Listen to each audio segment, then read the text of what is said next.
অপমান জিনিসটা হচ্ছে পলিথিনের মতো, মাটির নিচে চাপা পড়ে যায় ঠিকই, কিন্তু কখনোই পচে না। যারা আমায় নিয়ে সমালোচনা করে তাদের আমার খুব ভালো লাগে, কারণ তারা নিজের কথা কম আর আমার কথা বেশি ভাবে।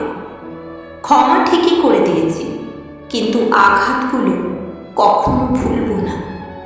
ভরসার হাতটা যতই বিশ্বস্ত হোক না কেন, স্বার্থে আঘাত লাগলে ছেড়ে যেতে সময় লাগে না।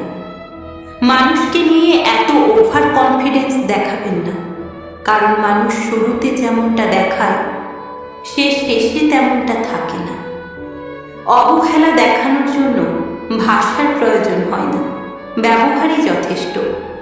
শরীরের আঘাতের ব্যথা কয়েকদিন পর ঠিকই কেটে যায়।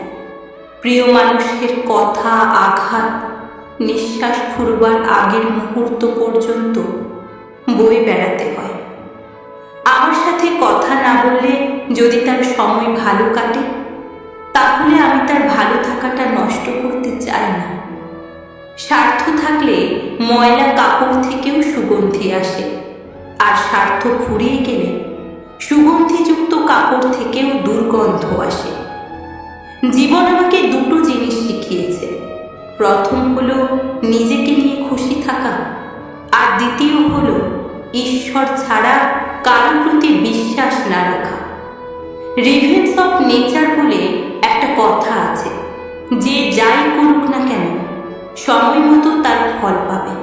প্রকৃতি সব কিছুর হিসাব ফিরিয়ে দেয়। মানুষ চিনতে শিখে গেলে কারোর প্রতি কোনো অভিযোগ থাকে না, তখন মনে হয় দূরত্বই শ্রেয়। সংসার জীবনে পরিবারের জন্য পরিশ্রম করে যাওয়া ব্যক্তিটি বেশি অপমানিত, অবহেলার শিকার হয়। কথায় আছে, উপকারী গাছের ছাল থাকে না, ঠিক অর্জুন গাছের মতো।